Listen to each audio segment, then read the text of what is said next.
Hello tout le monde, c'est Crispy. Alors aujourd'hui, je suis tout particulièrement heureux de faire cette vidéo et de vous présenter la fourmi que je vais vous présenter.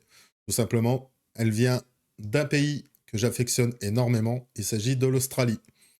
Allez, je vous la présente. Il s'agit donc de l'Iridomyrmex ansep. Allez, c'est parti.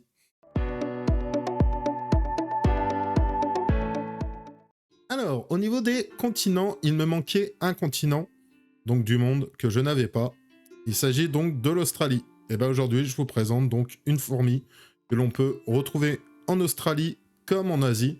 Il s'agit de l'Iridomyrmex ansep.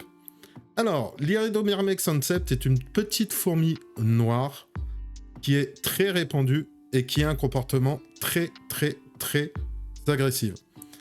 Au niveau du couvain, donc le couvain se développe assez lentement, mais la gyne, donc la reine, pond énormément. Donc on retrouve un couvain qui est monstrueux, et donc elle a la capacité de pouvoir se développer très rapidement.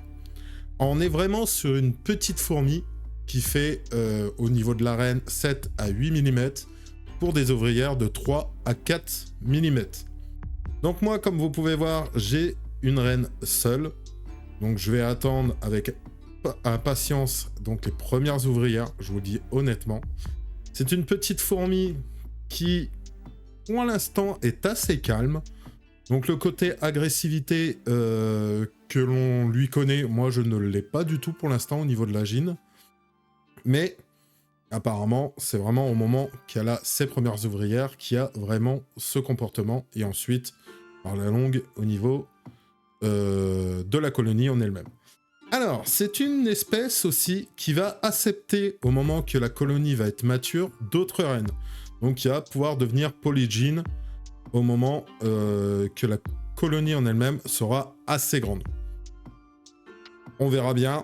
Moi, malheureusement, il n'y aura pas de reproduction, il n'y aura pas de... Comment on appelle ça? Il n'y aura pas d'essaimage donc de cette espèce. Donc, je pense pas que je reverrai une autre reine avec elle par la suite si elle se développe. Je dis mais quand même si elle se développe. Alors, comme vous pouvez voir, donc elle est seule. Malheureusement, elle avait des ouvrières, mais je les ai retrouvées mortes à l'arrivée. Donc, je les ai commandées...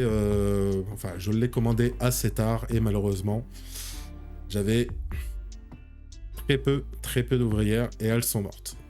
Voilà, donc pour cette petite espèce, bien sûr, comme d'habitude, je vous ferai un peu plus de développement de l'espèce en elle-même quand elle aura ses premières ouvrières. J'ai hâte de découvrir vraiment ce côté donc développement du couvain, enfin ponte du couvain, et voir ce qu'ils appellent donc avoir un couvain énorme. On verra bien comment ça fonctionne. Moi personnellement, pour l'instant, j'ai une reine qui est très en forme, qui bouge peu, mais qui bouge pas mal. Là, vous pouvez le voir. Hein. Bon, après, elle va être elle est en diapause, donc c'est un peu normal. Enfin, en repos hivernal, donc c'est un peu normal. Elle n'est pas dans ces températures. Donc oui, au niveau des températures, on va être sur des températures à peu près de 24 à 28 degrés. Donc c'est normal que là, nous, avec nos petites températures qu'on a pendant l'hiver, qu'elle ne bouge pas beaucoup.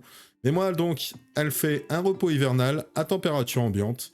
Donc, température à peu près de 19-20 degrés. Et pour l'instant, ça va superbement bien pour cette petite gyne. Allez, on va lui souhaiter un bon développement. Et je vous la présenterai avec ses ouvrières quand j'en aurai. Voilà. Et voilà, c'est la fin de cette vidéo. J'espère qu'elle vous aura plu. Si c'est le cas, n'hésitez pas à mettre un petit pouce bleu, à partager la vidéo et à commenter pour me faire monter au niveau des stats. Je vous rappelle qu'avec le code CrispyMyrmex10, vous avez moins 10% sur votre caddie chez Aestheticons. On se retrouve comme d'habitude chaque dimanche à 15 h pour une nouvelle vidéo fourmi. Je vous dis donc à dimanche prochain. Ciao!